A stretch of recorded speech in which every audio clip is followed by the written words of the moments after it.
A very good afternoon to all. So today we'll be discussing viral hepatitis C, and mainly we'll be focusing about the diagnosis and management of viral hepatitis C.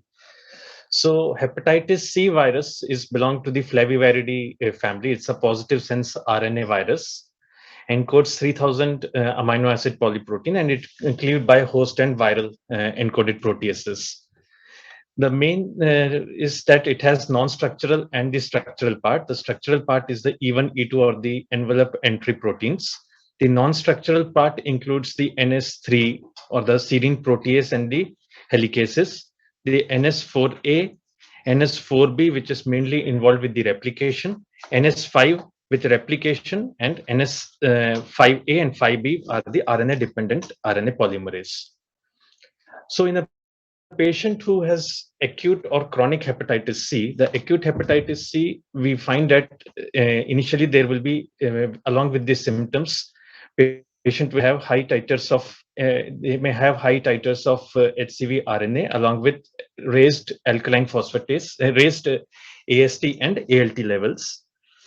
As the symptoms subside, initially there is a window period when the anti-HCV may be negative, and after 4 to 6 weeks, the anti-HCV or antibodies are also positive, along with persistence of HCV RNA in the serum. So acute HCV gets resolved in around 15 to 45% of the patient, but nearly up to 85% of the patients may develop a chronic phase and may remain stable for a fair duration of time, nearly 75 to 95%. And in 5 to 25% of these patients, over a period of 15 to 20 years, they may develop into cirrhosis. So once cirrhosis is developed, they may show decompensation at rate of around 3% per year, and they may also have other complication in form of development of HCC or clinical decompensation. So the idea is that if chronic hepatitis C is diagnosed, then the disease should be treated, and if possible, it should be cured. So for HCV, what is important is the virus part, where we will get the antibody tested as well as the HCV RNA. And along with that, it is also important to find what is the stage of the disease. That will include the level of inflammation, which might be diagnosed by high ALT level, or if patient has already developed fibrosis or cirrhosis, which we may diagnose both on basis of non-invasive or invasive testing. So initially, what the algorithm is that if patient is having anti-HCV antibody positive, but they don't have any detectable, they don't get an anti-HCV antibody, and if it is non-reactive, then that patient is not infected with HCV antibody is not detected, no further investigation is required. But if anti-HCV is reactive, get an HCV RNA. If RNA is not detected, then currently no indication for medication is required. A repeat HCV RNA could be done at 6 months, 12 months, or 24 months. Also, in patients who have other autoimmune disease, even with drug-induced liver injury, they may have high IgG levels, and these IgG antibodies for HCV may be falsely positive. Second, if patient is having anti-HCV antibody positive along with detectable HCV RNA, then that will have the current indication for therapy, and we will discuss in subsequent slides that what would be the regime and how the treatment need to be continued. So for diagnosis, anti-HCV and HCV RNA quantitative both are positive, then it's a stage where we can say that patient is having chronic or acute HCV infection. If anti-HCV positive with negative HCV RNA level, then resolution of HCV infection. If anti-HCV is negative, but HCV RNA is positive, it might be occur in a very early phase of HCV infection, where in the window period, we may not have detectable antibodies against the HCV infection, or also in patients who have immunocompromised setting in the like HIV infection, organ transplant, or on chemotherapy, where detectable anti-HCV antibodies may not be found. If both the tests are negative, then there is no HCV infection.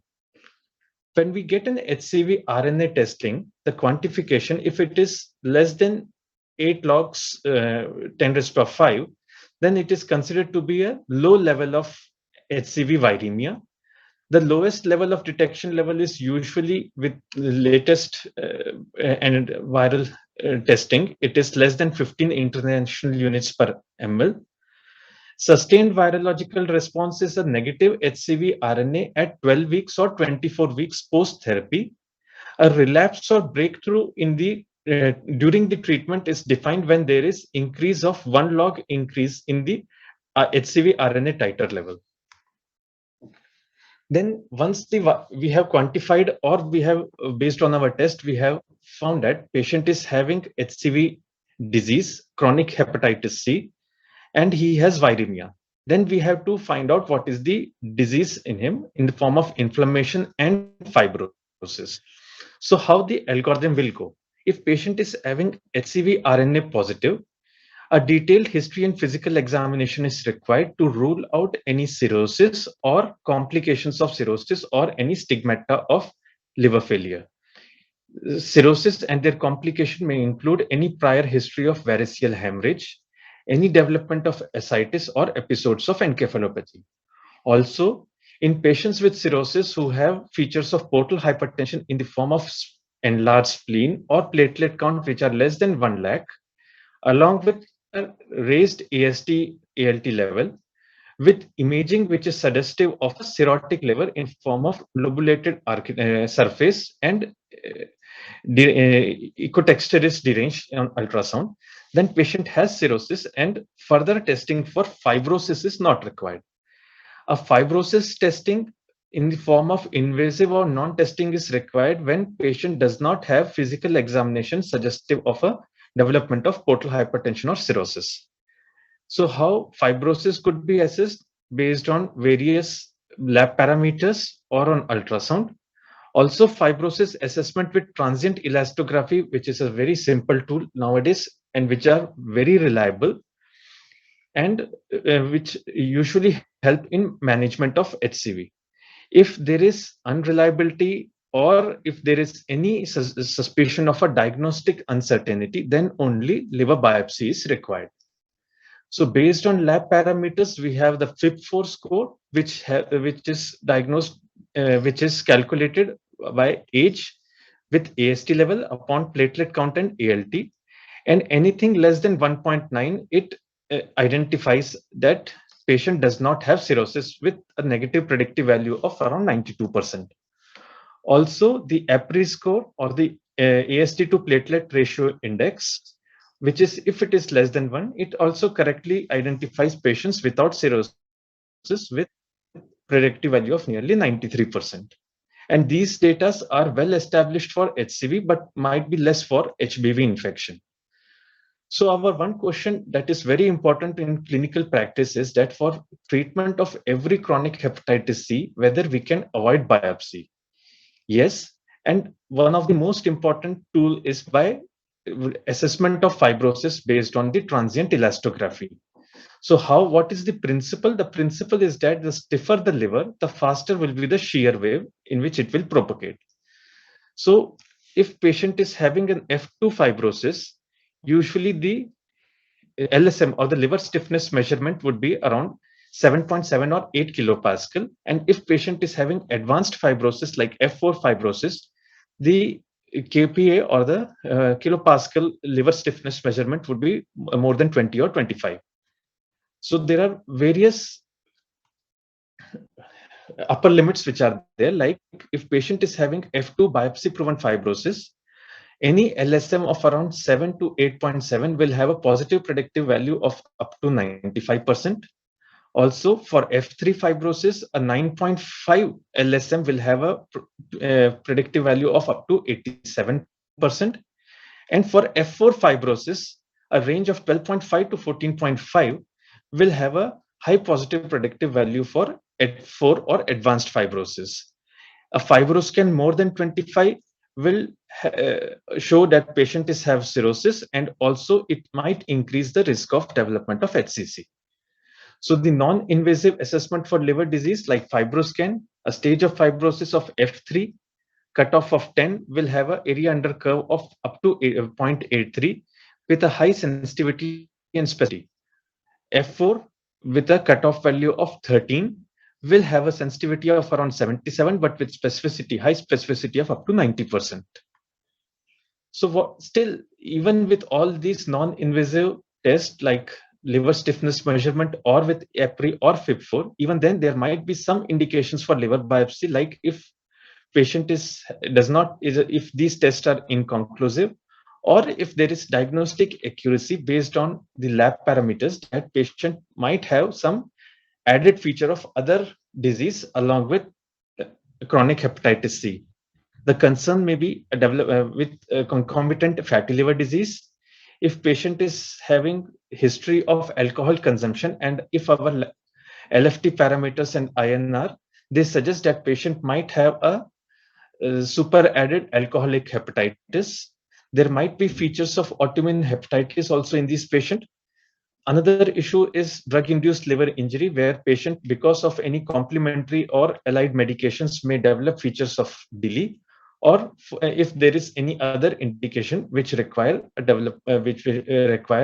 getting a liver biopsy done. So to summarize, till now, this is the diagnostic aspect that we are summarizing, is that for routine screening and in patients who have suspected history of infection with HCV, like raised transaminitis, especially in the acute setting, get an anti-HCV along with HCV RNA. If patient is having symptoms or screening which requires just the anti-HCV measurement, if anti-HCV positive, then get an HCV RNA. For screening and assessment purpose, there is no requirement or no need for getting a genotype done. For assessing the disease, liver disease, that is whether it is still in the phase of chronic hep C or there is any chance of advanced fibrosis or cirrhosis, the non-invasive tests which are very useful are FibroScan, EPRI, and FIB4, and liver biopsy in selected cases. Now, second aspect is whom to treat. So, if patient is having chronic hepatitis C, all the patients of CHC need to be treated.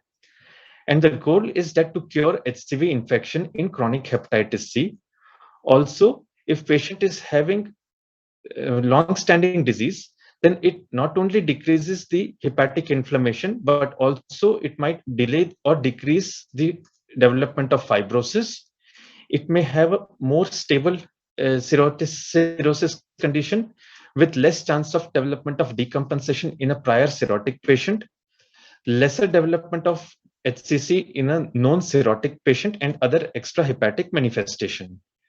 So whenever we treat hepatitis C, our aim is to achieve a sustained virological response, which is undetectable HCV RNA level at 12 weeks to 24 weeks after completion of treatment. So once the treatment is completed, after the end of treatment response, a HCV RNA need to be repeated at 12 weeks and 24 weeks for confirmation of a sustained virological response. Because once it is achieved, there is decreased risk of transmission. There is overall clinical improvement with decrease in the hepatic decompensation, as well as many patients have been seen that patients, they show improvement in their MELD score, and some of them over a period of time are even delisted from a prior transplant listing. Other issues like extrahepatic manifestation also shows improvement. So currently, what are the drugs which are available? So backbone of this is the NS5B or RNA-dependent RNA polymerase inhibitors like the sofosbuvir. The add-ons like the NS5A inhibitor, the ledipasvir for genotype 1, decletasvir for genotype 3, and the pan-genotypic velpatasvir. Then protease inhibitors like voxilapravir and esunipravir is also available along with ribavirin. So briefly about the pharmacokinetics is that the sofosbuvir, it gets metabolized and excreted through the renal system. Usually it does not require any change for it does not get inhibited by the cytochrome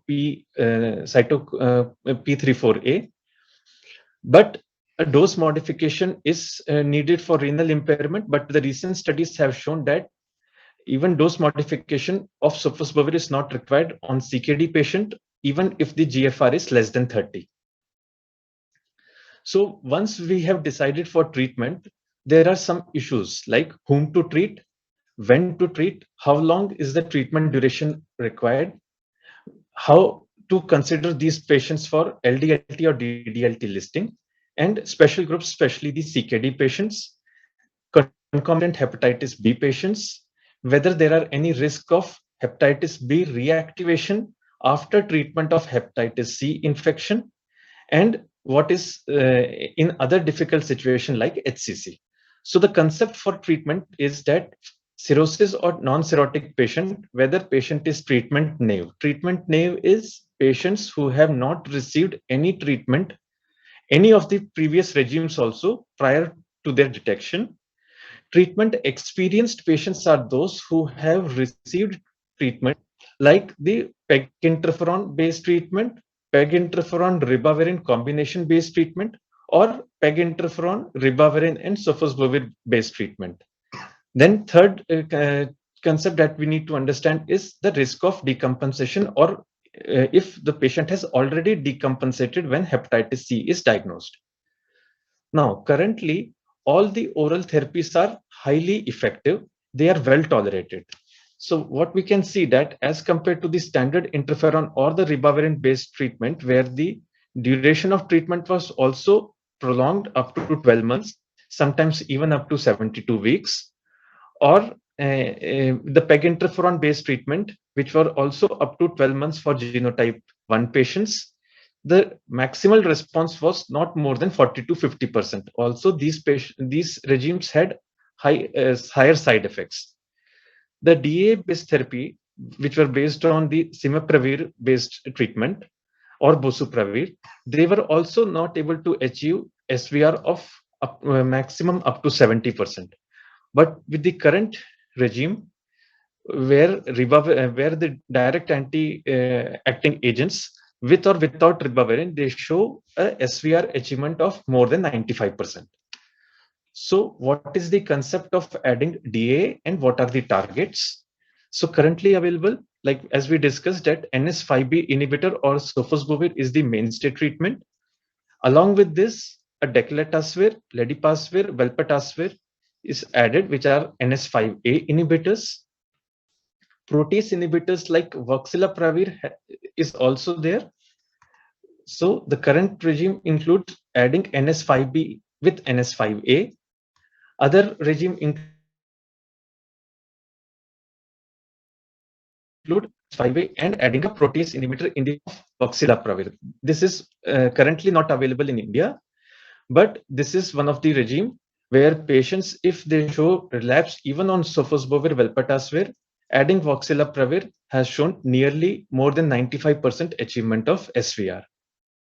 So what are the factors which are important when we consider hepatitis C treatment? One is definitely the genotype, then viral load. As we discussed, whether patient is treatment naive or he has already experienced treatment based on the previous regime, whether there is any presence of RAS or the resistant associated substitutions, then the fibrosis stage based on whether patient is cirrhotic or it is just the fibrosis which is there, co-infection in form of HIV, or either if there is like patients who are having cardiovascular disease, especially who are on amidron, they may have severe drug-drug interaction. And another issue is the financial issues. So the recommendation first-line treatment for genotype A is currently sofosbuvir with velpatasvir, which is 12 weeks. This is a pan-genotypic regime, or ledipasvir for 8 to 12 weeks. Also for genotype 3, it is sofosbuvir with velpatasvir 12 weeks, or add decletasvir to sofosbuvir for 12 weeks. These are highly efficacious. And what is seen that patients who are having chronic hepatitis C, even genotype testing is not required. A pan-genotypic regime in form of sofosbuvir and velpatasvir is equally effective. For compensated cirrhosis, we will be discussing in subsequent slide in detail that whether for genotype 1, a baseline RAS analysis or the resistant associated substitution analysis is even not required. And for compensated cirrhosis, even in those patients, the baseline RAS is not required. So for genotype 3 patients who are treatment naive, compensated cirrhosis, and who have a baseline RAS, what is seen that there is no need for getting a baseline RAS testing, and simply adding ribavirin to the regime, it achieves an SVR as equal SVR. So in this, what we it is clearly evident that SVR at 12 weeks is equal in patients who have treatment naive and treatment experienced. So if we add ribavirin to sofosbuvir velpatasvir, a nearly more than 95% of SVR is achieved, and adding ribavirin to these treatment naive genotype 3 compensated cirrhosis patient, it improves the testing of baseline RAS mutation. Why patient actually develop a viral resistance is because HCV RNA, it replicates at a very high rate, and there are very high chances of replication errors. RAS may also be selected with treatment failures. There might be virological breakthrough, and which may result into relapse, which is most common with the DAA failures. Now, previous slides, we discussed the regime for genotype 1 and genotype 3 patients who were treatment naive. Now we are discussing the treatment experienced patients.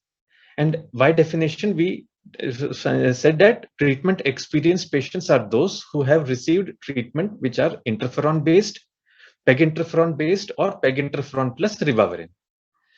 So in these genotype 1 patient, prior PEG interferon ribavirin or sofosbuvir ribavirin or PEG interferon sofosbuvir ribavirin based treatment, if patient is showing a relapse, simply sofosbuvir velpatasvir for 12 weeks is sufficient, and all the genotype 1 treatment experienced patients, they have poor or suboptimal outcomes with ledipasvir and declatasvir. Therefore, a pan-genotypic velpatasvir is better.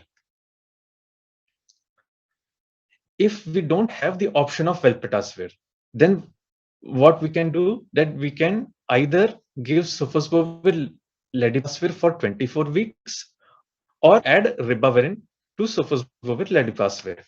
And what is seen that in patients who have underlying cirrhosis and we don't have the option of velpatasvir, a 24 weeks treatment achieves more than 90% of SVR, and in patients of without cirrhosis, adding ribavirin and giving it for 12 weeks achieves nearly 100% or more than 95% of SVR. So adding ribavirin or increasing the treatment duration of sofosbuvir ledipasvir, it improves SVR in treatment experienced genotype 1 patient. But if patient has shown a failure in sofosbuvir NS5A, that is ledipasvir in genotype 1, then these patients need to be considered for sof-velpa with ribavirin for 24 weeks. And for genotype 1 patient, we don't need to get a baseline RAS testing. And this regime has also shown that more than 95% of SVR is achieved for genotype 1. But similar regime with similar treatment failure patients for genotype 3, the SVR, it drops down to up to 76%. So why genotype 3 treatment is so unique or so difficult? It is because of their tendency for an accelerated fibrosis, steatosis as compared with genotype 1, increased steatosis, increased chances of HCC, a lower response rate with the therapy, higher late stage liver disease as compared to the genotype 1, and high mortality. So genotype 3 patients are, if they have treatment experienced and they have relapsed or they have cirrhosis, they are considered as difficult patient. And these patients, they have a lower response, not more than 60 to 70% response if they are treated with sofosbuvir and NS5A, that is the declatasvir. But with velpatasvir, these patients have shown a response rate up to 89%.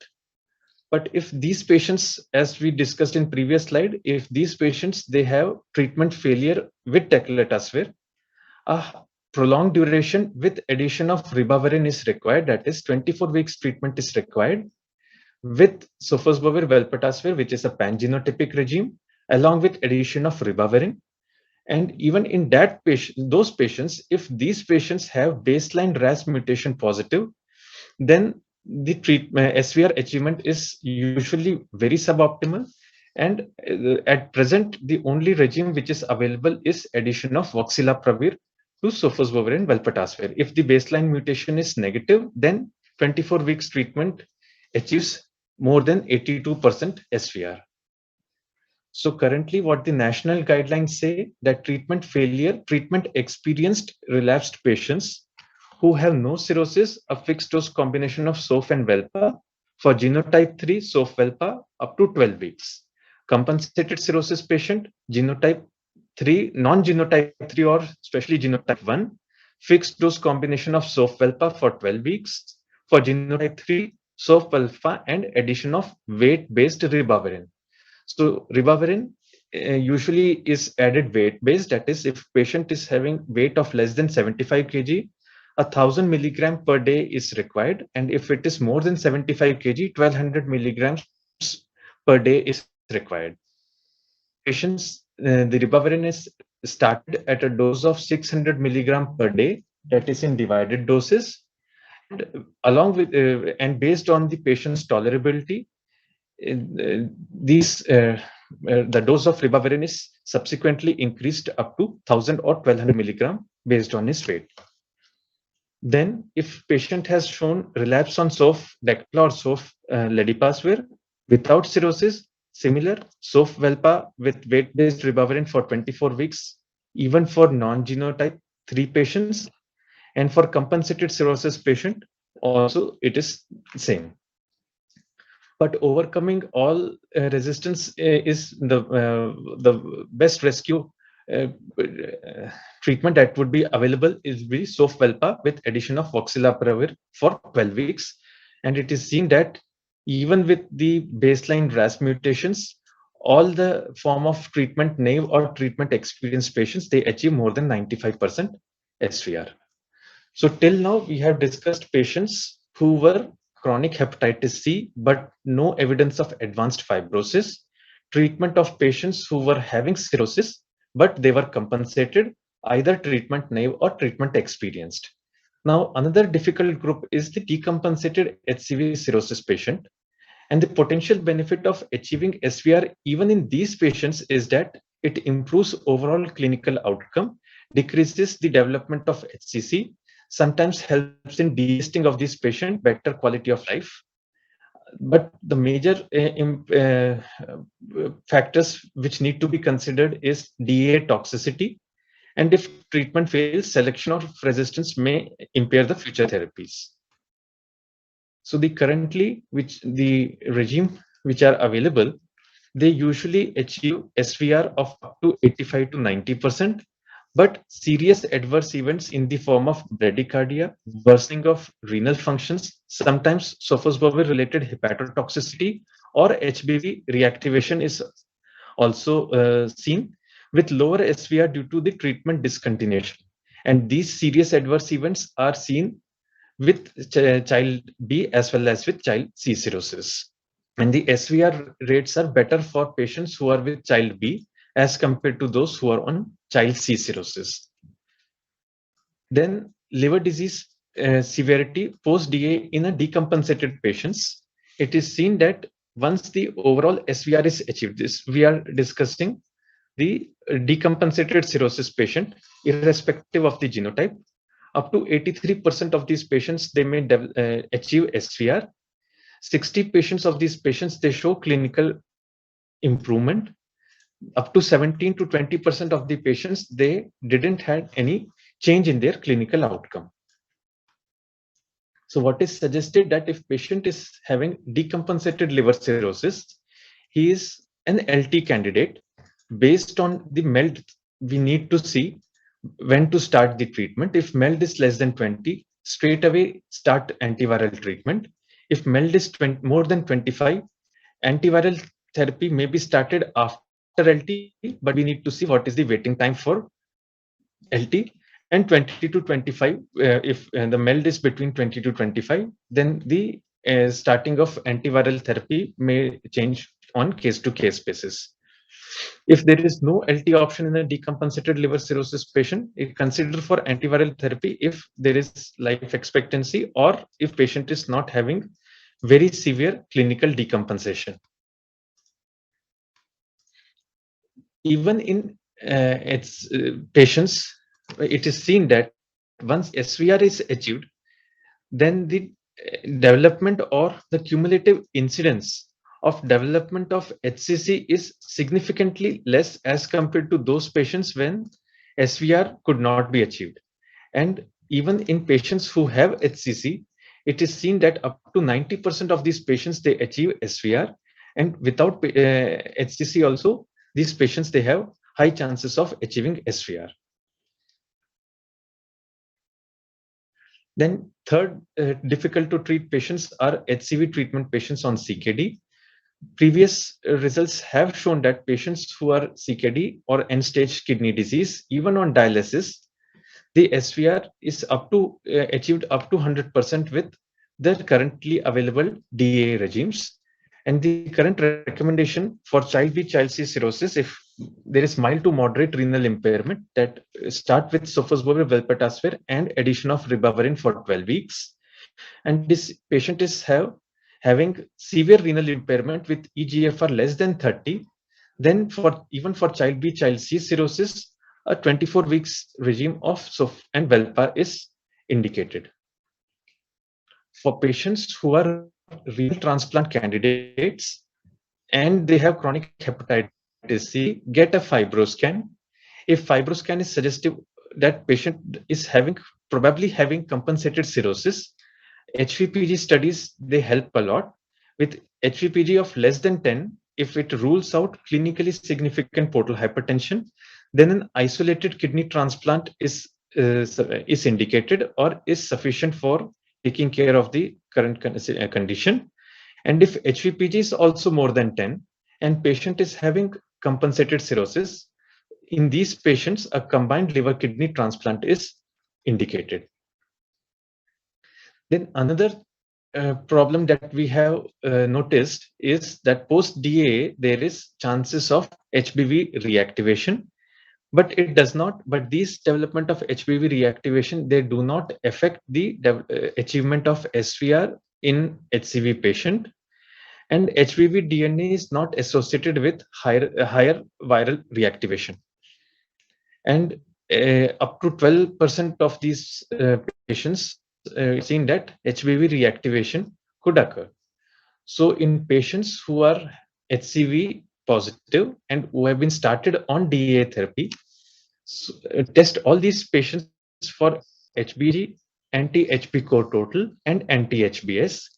If patient is HBsAg positive with a very low or undetectable level of HBV DNA, then prophylactic HBV drug may be until the HCV SVR is achieved. And during the treatment, monitor these patients with monthly LFTs. And at any time, if the LFTs or the ALT levels, the ALT levels are rising, then an HBV DNA need to be assessed. Also, if patient have HBV detectable DNA level, then start the HBV hepatitis B treatment as per the hepatitis B treatment guidelines.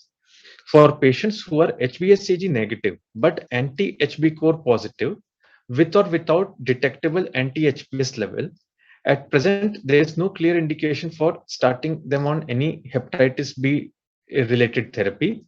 These patients need to consider as they'll be considered for hepatitis C treatment. A routine evaluation in form of ALT or LFT is required during the course of their hepatitis C treatment, a monthly evaluation, and consider for HBV reactivation if there is unexpected or marked increase in the enzymic level. Another thing is that once the SVR is achieved, it is seen that most of these patients, if they get relapse, they achieve relapse early rather than late. And it was seen that once the 24 weeks SVR is achieved, there is less than 1% chance of relapse post 24 weeks. Also, on serial HVPG measurement, it was seen that many of these patients who initially had a baseline HVPG of more than 12, they had significant reduction with HVPG going below 10 in these patients.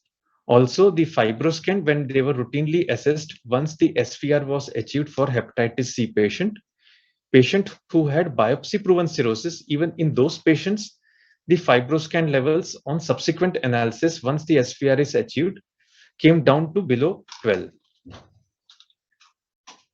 So for these patients who have RAS mutation, especially which are common with genotype 3, what is important is that you treat these patients for a longer time, retreat this patient with addition of ribavirin, and whether 1 month of non-viremic period is preferred. For advanced cirrhosis patient, treat with DAA. Special consideration need to be mentioned for the MELD score, as well as for if there is any HCC is present or not.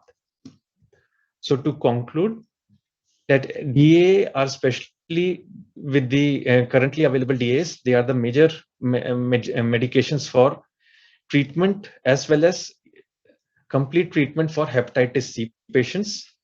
But what is more important is the stage of liver disease, which is important, along with the achievement of SVR. These patients, always consider these patients for sofosbuvir and velpatasvir based treatment, which is easy, single tablet per day for 12 weeks. Difficult patients need to categorize and optimize whether any difficult patients, group of patients, especially those with compensated cirrhosis, genotype 3, addition of ribavirin is required, or extension of the sofvelpa from 12 weeks to 24 weeks is required. Another difficult group of patients is those who have already failed on NS5A regime. The previously, which were very commonly available, was the ledipasvir and declatasvir based treatment. In these patients also individualize and put these patients on sofvelpa with ribavirin for 12 or 24 weeks. Decompensated cirrhosis patients, sofvelpa with ribavirin, addition of ribavirin for 24 weeks, along with the weight-based addition of ribavirin, depending upon the patient's tolerability. Once the patient has decompensated, see whether these patients are LT candidates, what is the MELD, and treat this patient, because even after treatment, 6 months after treatment, these patients have shown improvement in their overall clinical status, improvement in MELD. Then monitor for HBV reactivation. So whenever we are starting treatment for hepatitis C, whether it is cirrhosis or non-cirrhotic hep C, get a anti-HBs, HBsAg, and HB core total at baseline. And during the treatment, LFT monitoring or ALT monitoring monthly is advised to check whether there is any unexpected rise of enzymic level. Also, assess for any de novo development of HCC, recurrence of HCC, or if HCC itself need treatment, that also need to be considered. Any recurrence of these disease or viremia need to be assessed. For genotype 1, as we discussed, that simply addition of ribavirin and extending the treatment for 24 weeks is sufficient. But for genotype 3, baseline RAS mutation is required, because if RAS mutation is positive, then these patients may have further failure of therapy and some newer medication in form of oxaliplaprevir is required. Thank you.